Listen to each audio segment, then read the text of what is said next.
Com o professor Marco Aurélio. Vamos falar sobre política ambiental. O professor Marco Aurélio Freire está conosco e o IBAMA aprovou o plano da Petrobras para teste na margem equatorial, extração de petróleo na margem equatorial. O presidente do Senado, Davi Alcolumbre, comemorou a autorização. Professor, bom dia. Bom dia, Vitor. Vamos explicar ao povo o que é isso, né, professor? Bom dia. Verdade. Bom dia, Vitor. Bom dia, Renata. Bom dia também aos ouvintes do Manhã Cidade. Renata, isso já é fruto de uma crise interna no governo grande. O ministro das Minas e Energias, Alexandre Silveira, está em pé de guerra com quem? Com Marina Silva, ministra do Meio Ambiente, e quem, no final das contas, controla o IBAMA. Porque o caso é o seguinte, a margem equatorial é ali naquela região do Foz do Rio Amazonas, no norte do país, e ali nós temos uma grande quantidade de petróleo. Se estima-se, né, que as reservas de petróleo ali são muito, muito abundantes. É bom lembrar que já há, essa margem equatorial que a gente chama, já está sendo explorada na Guiana, ali na Venezuela, Guiana Francesa e Suriname. Já estão explorando isso. A Guiana, inclusive, está ganhando muito dinheiro, aumentando muito o PIB. E é óbvio que o mais comum é que na região brasileira na parte brasileira dessa região, deve ter petróleo também. A Petrobras começou a tentar fazer alguns testes, porém o IBAMA vetou. E aí isso gerou uma crise. O ministro Alexandre Silveira está de um lado, o Davi Alcolumbre também interessa, por quê? Porque ele é senador pelo Amapá, que é exatamente nessa área. E aí a ministra do Meio Ambiente, a Marina Silva, vem travando uma luta. O Lula também deu seu palpite. Para o Lula, deve explorar a área. Claro, com cuidados ambientais, mas é essa a crítica do IBAMA. E aí o IBAMA vetou, só que agora... ontem o IBAMA aprovou o quê? Não ainda a exploração total, mas que a Petrobras faça testes simulando vazamentos para salvar animais. Esse é o que foi permitido ontem. A Petrobras vai começar a fazer alguns testes de simulação de vazamento de óleo para que, como é que ela faria o plano de manejamento de animais, de salvamento de animais em caso de uma situação desse risco aí, desse porte.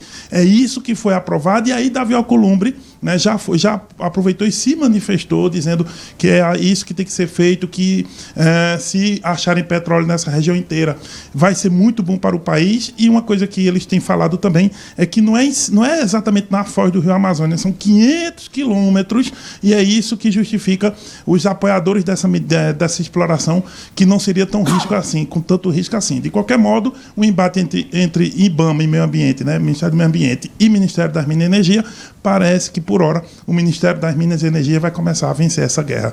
Mas que a guerra é grande, é grande. Possivelmente esse assunto vai estar em pauta na COP, né? A gente vai receber a COP e tem aí uma contradição do Brasil, que quer se apresentar como uma liderança na transição energética, na questão ambiental e a autorização desses testes. Por outro lado, existem interesses, sobretudo interesses privados, né? A Petrobras tem seus acionistas privados. Se a Petrobras conseguir uma quantidade maior de petróleo, tiver uma posição mais destacada ainda no mercado de petróleo internacional, é claro que os rendimentos da empresa tendem a crescer. E quem está com a Petrobras vai ter ainda maiores dividendos a reunir. Né? Só um acréscimo, Vitor, é que a COP30, né, ela será exatamente em Belém, né, que é, digamos, a capital da margem equatorial, digamos assim. Então, a imagem internacional do governo Lula está em jogo, né, exatamente com essa contradição aí. Explora, não explora, como explora e como diz isso ao mundo. Professor, um outro assunto, né, mudando completamente de assunto, é a Carla Zambelli, né, que faz campanha de Pix, arrecadou aí mais de 150 mil reais, mas disse que está longe de chegar aos 4 milhões desejados. Olha, exatamente, Renata. Veja só, ela ontem a deputada Carla Zambelli abriu, né, uma campanha de Pix, arrecadou em 5 horas 166 mil reais. Só que qual é a questão? Ela foi condenada a pagar 2 milhões de reais, fora outras multas, como, por exemplo, multa de 30 mil no TSE, e ela vai pagar 2 milhões de reais, só que ela disse que não vai pagar sozinha, ela também vai pagar a parte do hacker, né, o Walter Delgatti Neto. E é exatamente esse o problema. Ela disse que precisa chegar na conta de 4 milhões de reais só para as multas, né? Só essa multa principal, fora as outras multas. E só arrecadou 166 mil reais. Mas é bom lembrar que foram em 5 horas apenas de campanha. Ela já divulgou esse número de 166 mil. E, enfim, ela vem dando algumas declarações dizendo que, inclusive, está com medo, né, de eventualmente ser presa e ir para a prisão por uma série de questões, mas, por hora, está tentando esse caminho da arrecadação por Pix, né? E, enfim, realmente está longe. Dos 4 milhões ainda está longe, mas não deixa de ser impressionante o fato de, em 5 horas, uma pessoa conseguir, só pela internet, arrecadar 166 mil reais. Vamos ver como desenrolar disso, se os apoiadores dela vão continuar fazendo essa campanha ou não, mas, por hora, esses são os números que ela mesma divulgou em suas redes sociais. Professor, a gente está aqui com um vídeo, para quem está na Experiência Cidade FM, de uma pessoa que reapareceu. A gente já pode soltar, Josefina? É o Zé Disseu falando sobre taxa de juros no Brasil. Vamos acompanhar. Eu considero um crime o Brasil ter uma taxa Selic. Isso não vai resolver o problema da inflação. Se você olhar... O senhor condena a atuação de Galípolo, presidente do Banco Central. Não quero...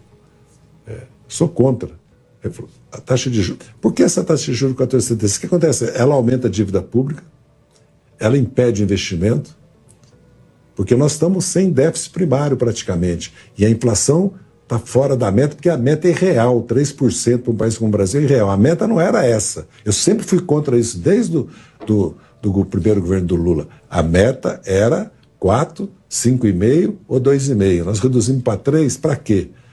A inflação está dando sinais que vai cair. Outra coisa, os países capitalistas centrais, mesmo sem a inflação está caindo, eles estão reduzindo o juro.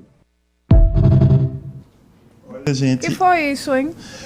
Volta o Disseu para a cena, né? O Disseu, que é um pensador do PT, né? Sabemos que ele saiu de cena quando ele foi condenado, ainda pela questão lá do Petrolão, do Mensalão também, mas aqui ele volta fazendo aquela crítica que ele sempre fez. Sempre fez uma crítica mais à esquerda em relação à economia, sempre tentando puxar o governo Lula para essa linha, né, digamos assim, de controle de juros, de um controle da economia maior. É bem uma linha original do PT, né, diferente um pouco dos acordos que o PT acabou fazendo ao longo da sua história. De qualquer modo, é mais um peso, né? Essa declaração aumenta um pouco o peso sobre o Banco Central, que tem aumentado os juros, mesmo quando agora o presidente mudou. O presidente agora do Banco Central, Galípolo, é indicado do Lula e continua aumentando os juros. Falou ontem, professor. Disse que os juros devem permanecer em 14,75 até o final do ano. E aí a crítica do Disseu vai nessa linha, só que ele evitou citar o Galípolo, perceberam? Ele evita citar o nomeado do Lula, porque se fosse o Roberto Campos Neto, eu tenho certeza que ele tinha falado aí e tinha, sabe, abertamente. De qualquer modo, é uma crítica, eu poderia chamar isso de fogo amigo. E isso o PT conhece bem. Professor Marco Aurélio Freire, muito obrigado e até amanhã. Até amanhã.